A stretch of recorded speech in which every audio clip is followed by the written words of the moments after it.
નમસ્કાર, news of પાદરાના digital પ્લેટફોર્મમાં આપનું હાર્દિક સ્વાગત છે। રાજ્યભરમાં દિવસે ને દિવસે આગની ઘટનાઓ ખૂબ વધી રહી છે। ક્યાંક ને ક્યાંક તેમાં ફરજ બજાવતા એટલે કે ફાયર વિભાગના જે જવાનો છે તે કઈ રીતે કામ કરે છે સાથે વાત કરવામાં આવે તો આપ ધોરણ 10 અને 12 પછી ફાયર વિભાગમાં જો તમે નોકરી કરવા માગો છો તો કયા પ્રકારે તેમાં કોર્સ કરવાનો હોય છે તે અંગે આપણને માહિતગાર કરશે સેન્ટ્રલ ફાયર સેફ્ટી ઇન્સ્ટિટ્યૂટના અધિકારી। તેઓ સાથે ખાસ આપને વાતચીત કરવા જઈ રહ્યા છે। સાંભળીએ આ તેઓ દ્વારા શું કહેવામાં આવ્યું। ફાયર વિભાગની ટ્રેનિંગ અને કોર્સ આપનાર સેન્ટ્રલ ફાયર સેફ્ટી ઇન્સ્ટિટ્યૂટ વડોદરાના જે એક ટ્રેનર છે તેઓ આપણી સાથે જોડાયા છે। તેઓ સાથે સીધા જ વાત કરવાનો પ્રયત્ન કરીશું। નમસ્કાર, આપ જે રીતે ટ્રેનિંગ આપી રહ્યા છો આપની સંસ્થા જે છે સંસ્થા વિશે થોડી માહિતી આપશો અમને। જી, આપણે સેન્ટ્રલ ફાયર સેફ્ટી ઇન્સ્ટિટ્યૂટની સંસ્થા છે જે વડોદરા કીર્તિસ્તંભ ખાતે કાર્યરત છે અને ફાયર સેફ્ટીની અંદર છેલ્લા 8 વર્ષથી કામગીરી કરી રહી છે, જે ફાયર સેફ્ટીના સ્ટુડન્ટોને તાલીમ આપી અને તેમને જોબ ઓરિએન્ટલ કોર્સ કરાવીને અને એમને જોબ માટે મોકલી આપે છે। બિલકુલ, આપણી જે સંસ્થા છે એ સંસ્થાની શરૂઆત ક્યારે કરવામાં આવી હતી અને વિદ્યાર્થીઓ કેટલા વર્ષથી છે આપને ત્યાં ટ્રેનિંગ માટે કોર્સ કરવા માટે આવતા હોય છે?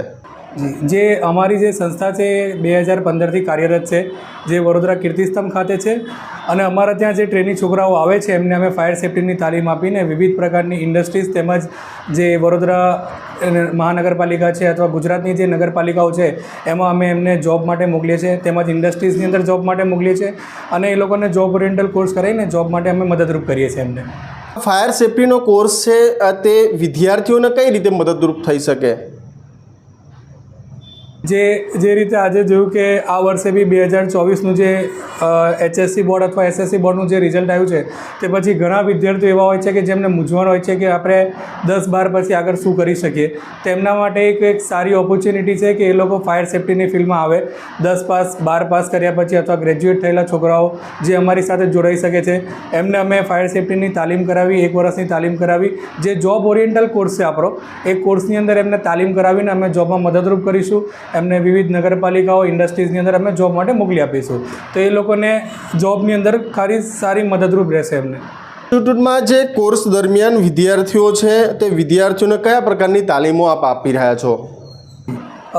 જે આપણી ફાયર સેફ્ટીની તાલીમ છે તેની સાથે સાથે અમે ડિઝાસ્ટર મેનેજમેન્ટની તાલીમ કરાવીએ છીએ, એમને સિવિલ ડિફેન્સની તાલીમ કરાવીએ છીએ, સર્ચ એન્ડ રેસ્ક્યુની તાલીમ કરાવીએ છીએ, ફર્સ્ટ એડની તાલીમ કરાવીએ છીએ, એમને ડ્રાઇવિંગ શીખવાડીએ છીએ। જે સ્કિલ ફાયર સેફ્ટી માટે જરૂરી છે તે વિવિધ પ્રકારની તાલીમો અમારી એકમાત્ર જે સંસ્થા છે જે આપે છે અને એ લોકોને સ્કિલમાં મદદરૂપ થાય છે। જે રીતે આપણે જોયું છે કે હરની બોટકાંડ અહીંયા થયું હતું તેની અંદર કઈ રીતે સર્ચ ઓપરેશન બધા થયેલા છે, એવી જે ટ્રેનિંગો છે એ ટ્રેનિંગો અમે અહીંયા અમારી ચાલુ ટ્રેનિંગ દરમિયાન એમને આપીએ છીએ। અને ફર્સ્ટ એડની ટ્રેનિંગ જે આપણે બેઝિક રૂટિન લાઈફમાં બી જરૂરી છે અત્યારે, જે અમારી સાથે અત્યારે જોડાયેલા છે ઝાયડેક્સ હોસ્પિટલવાળા, જે અમને ફર્સ્ટ એડની તાલીમમાં મદદરૂપ થાય છે। એવી જ રીતે ડિઝાસ્ટર મેનેજમેન્ટ અમુક સંસ્થાઓ જોડાયેલી છે અમારી સાથે, જે વિવિધ પ્રકારની તાલીમો અમે ફાયર સેફ્ટીની સાથે સાથે આપીએ છીએ। વિદ્યાર્થીઓ જ્યારે કોર્સ પૂર્ણ કરી દે ત્યારબાદ છે તેઓ જે જોબ માટે એટલે કે નોકરી માટે કેવી રીતે એપ્લાય કરી શકે? તેઓને ધારો કે કોર્સ પૂર્ણ કરી દીધો ત્યારબાદ તેઓ નોકરી કેવી રીતે મેળવી શકે?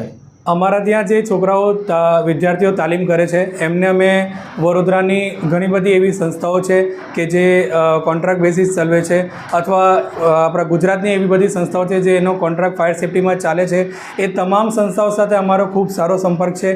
એ લોકો અમારા ત્યાં કેમ્પસ ઇન્ટરવ્યૂ માટે આવે છે।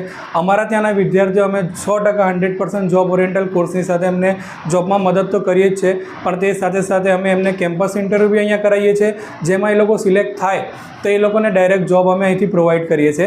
જેવી રીતે આપણે ઇન્ડસ ફાયર છે, શ્રીરંગ ફાયર છે, દુર્ગા ફાયર છે, દત્તકૃપા ફાયર સર્વિસ છે, એવી ઘણી બધી સંસ્થાઓ છે જે અમારા ત્યાં કેમ્પસ ઇન્ટરવ્યૂ માટે આવે છે અને અમારા ત્યાંના વિદ્યાર્થીઓને એ લોકો પ્રાયોરિટી આપે છે, કારણ કે અમારી જે ફાયર સેફ્ટીની તાલીમ છે એ પૂર્ણ 9 મહિનાની પૂર્ણ એક તાલીમ છે, જેની અંદર એમને fire safety, disaster management, first aid, search rescue તમામ પ્રકારની તાલીમો કરાવીએ છીએ, જેના કારણે એમને સારામાં સારી જોબ અહીંથી ઓપોર્ચ્યુનિટી મળી રહી છે।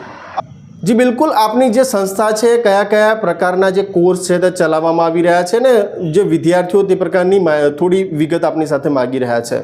અમારે ત્યાં હાલમાં ડિપ્લોમા ફાયર એન્ડ સેફ્ટી તેમજ સબ ફાયર ઓફિસર 2 કોર્સીસ ચાલે છે, પરંતુ ઇન્ડસ્ટ્રીઝને ધ્યાનમાં લઈને અમે ડિપ્લોમા ફાયર એન્ડ સેફ્ટીને વધારે પ્રાયોરિટી આપીએ છીએ. સબ ફાયર ઓફિસરનો કોર્સ છે જે ફાયર રિલેટેડ છે, અને ડિપ્લોમા ફાયર એન્ડ સેફ્ટીનો જે કોર્સ છે એ ફાયર એન્ડ સેફ્ટી રિલેટેડ છે, જે વિવિધ નગરપાલિકાઓ, મહાનગરપાલિકાઓ અને ઇન્ડસ્ટ્રીઝની અંદર અથવા આઉટ ઓફ કન્ટ્રી પણ જવું હોય તો એમાં બી એ મદદરૂપ થાય છે. તો અમે અમારા ત્યાં 2 કોર્સીસ અત્યારે અવેલેબલ છે. બિલકુલ, આપની જે સંસ્થા છે અન્ય કઈ કઈ સંસ્થાઓ સાથે જોડાયેલી છે તે પણ થોડી માહિતી આપશો. હાલ અમારી સાથે સિવિલ ડિફેન્સ કરીને જે એક સંસ્થા છે જે ઘણી બધી આપત્તિઓમાં માનદ સેવા આપે છે. એ સંસ્થા અમારા ત્યાંના વિદ્યાર્થીઓને સિવિલ ડિફેન્સની 5 દિવસની તાલીમ કરાવે છે. તો એ સંસ્થા અમારી સાથે જોઈન થયેલી છે. તેમજ ઝાયડસ હોસ્પિટલ, જે મેં આગળ બતાવી શક્યો કે ફર્સ્ટ એડ માટે અમારા ત્યાં જોઈન થયેલા છે. એ અમારા વિદ્યાર્થીઓને ફર્સ્ટ એડની તાલીમ આપે છે. એવી જ રીતે વડોદરા મહાનગરપાલિકા છે કે જે અમુક આપત્તિઓ સમયે અથવા તો એવા કોઈ તહેવારો હોય છે, ધારો કે ગણપતિ વિસર્જન છે, દશામા વિસર્જન છે, તે વખતે અમારા કેન્ડિડેટોને એ લોકો બોલાવે છે, ત્યાં આગળ એમને સ્ટેન્ડ બાય ડ્યુટી આપે છે, અને એ લોકોને ત્યાં આગળ ખૂબ એવી ટ્રેનિંગમાં મદદરૂપ થાય એવી એમને તાલીમ ત્યાં મેળવે છે. તે એવી ઘણી બધી સંસ્થાઓ છે. વડોદરાની અંદર હેવી વોટર પ્લાન્ટ છે જે અમારા છોકરાઓને ટ્રેનિંગ આપે છે. તે એવી ઘણી બધી સંસ્થાઓ છે જે અમારી સાથે જોઈન થયેલી છે, અને એ લોકોનો ખૂબ સારું માર્ગદર્શન, ખૂબ સારી ટ્રેનિંગ મળે છે અમને, જેના કારણે અમારા છોકરાઓ ભવિષ્યમાં ખૂબ તરક્કી કરી શકે છે. આપની સંસ્થા છે તે ઘણા એવા દેશહિત માટે કામ, જેમ કે પૂર આવ્યું હોય, કોઈ આફત આવી હોય, કે વડોદરામાં જે રીતે હરની બોટ કાંડ થયું હોય તેમાં પણ આપ મદદરૂપ થયા છે, તે વિશે થોડી માહિતી આપશો. ઘણી બધી એવી આપત્તિઓ વડોદરામાં બી આવી ચૂકી છે અને ગુજરાતમાં બી પણ આવી ચૂકી છે, જેની અંદર અમારા ત્યાંના છોકરાઓ જે છે એ ત્યાં આગળ મદદરૂપ થયેલા છે. એક અમારા અત્યારે જે પ્રેક્ટિકલમાં છોકરાઓ છે તે ઘણી બધી જગ્યાઓમાં પ્રેક્ટિકલ કાર્યમાં એ લોકોને લાઈવ ડેમોન્સ્ટ્રેશન અથવા તો લાઈવ જે સર્ચ એન્ડ રેસ્ક્યુના કાર્ય હોય છે એની અંદર અમારા ત્યાંના છોકરાઓને એ લોકો લઈ જાય છે. અત્યારે હું કહું તો પાવાગઢ પાસેની જે કેનલ છે, ત્યાં આગળની જે કેનલ છે ત્યાં આગળ આપણે જોતા હોઈશું કે દરરોજ અથવા તો અઠવાડિયામાં એકવાર એવો બનાવ બને છે કે કોઈ અંદર ડૂબીને અથવા તેઓને સુસાઇડ કર્યું છે. તો એવી બધી જગ્યાઓ પર અમારા છોકરાઓ જઈ અને ત્યાં આગળ સર્ચ એન્ડ રેસ્ક્યુનું કાર્ય કરે છે, કે જે હાલ હાલોલ નગરપાલિકાની અંદર એટેચમેન્ટમાં છે. તેમજ હાલમાં અત્યારે આપણે વડોદરાની અંદર બી ઘણો બધા એવા આગના બનાવ બની ચૂક્યા છે, જેની અંદર અમારા છોકરાઓ અત્યારે હાલ એટેચમેન્ટમાં છે. એ લોકો ત્યાં જઈને મદદરૂપ કરે છે. તો એવી ઘણી બધી જગ્યાઓ છે જે મદદરૂપ અમે થઈએ છીએ, અને જે ભારત સરકાર અથવા કેન્દ્ર સરકાર આપણે જે નિયમો બહાર પાડે છે એના ઉપર જે અત્યારે લાસ્ટમાં આપણે હર ઘર તિરંગા યાત્રા હતી તેમાં અમે મદદરૂપ થયા હતા. તેમજ ટ્રાફિક અવેરનેસ માટે અમે પણ રેલી કાઢી હતી, કે જેની અંદર લોકો ટ્રાફિકનું અવેરનેસ લાવે અને ફાયર સેફ્ટીની કઈ રીતે એ લોકો મદદરૂપ કરી શકે, એવી ઘણી બધી પ્રવૃત્તિઓ છે જે અમે કરીએ છીએ. એની સાથે સાથે અમે વડોદરા અને વડોદરા જિલ્લાની અંદર જેટલી બી અમુક શાળાઓ છે જ્યાં આગળ અમે માનદ સેવા આપીને અને એ લોકોને ફાયર સેફ્ટીની તાલીમ આપીએ છીએ બાળકોને, કે જેના કારણે એની કોઈ આપત્તિ બંધે તો તે વખતે એ લોકો મદદરૂપ થઈ શકે. અને એનો અમે કોઈ ચાર્જ લેતા બી નથી. અમે અમારા તરફથી માનદ સેવાઓ આપીએ છીએ ઘણી બધી સંસ્થાઓમાં, યુનિવર્સિટીમાં, સ્કૂલોમાં અથવા NSS કેમ્પના. અને હાલમાં અત્યારે અમારે ગયા વર્ષે જે આપણા દેશના રક્ષક ગણાય છે એવા આર્મીને પણ અમે ટ્રેનિંગ આપી ચૂક્યા છે, જે અમારા સેન્ટ્રલ ફાયર સેફ્ટી ઇન્સ્ટિટ્યૂટ માટે ગર્વની વાત છે. બિલકુલ, આપની સંસ્થા સાથે જે વિદ્યાર્થીઓ છે ધોરણ 10 પાસ કરી અને 12 પાસ કરી, કેવી રીતે આપનો સંપર્ક કરી શકે અને તેમાં શું શું માહિતી આપવામાં આવશે, જોબ સહિત તમામ પ્રકારે માહિતી થોડી ટૂંકમાં આપી દેજો. અત્યારે હાલમાં દર વર્ષે આપણે જોઈએ છીએ માર્ચ મહિનાની અંદર કે જ્યારે બોર્ડની પરીક્ષાઓ થતી હોય છે, તેના 1-1.5 મહિનાની અંદર આપણે રિઝલ્ટ બહાર પડતો હોય છે.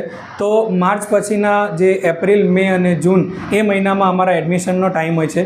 એ ટાઈમે કોઈ પણ ટાઈમે અમારો સંપર્ક કરી એ લોકો અમારી સાથે જોઈન થઈ શકે છે. 10 પાસ પછી ડિપ્લોમા ફાયર એન્ડ સેફ્ટીનો કોર્સ છે.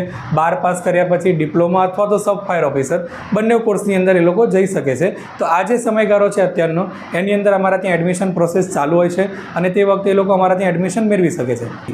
આજકાલના યુવાન વર્ગની અંદર એક એવી ઉત્સાહ હોય છે કે અમે દેશ માટે કંઈ કરી શકીએ. તો લોકો આર્મીની પ્રિપેરેશન કરતા હોય છે, પોલીસની પ્રિપેરેશન કરતા હોય છે. તેની સાથે સાથે ફાયર વિભાગ બી એક એવો જ ડિપાર્ટમેન્ટ છે કે જેની અંદર આપણે દેશની સેવા કરી શકીએ છીએ.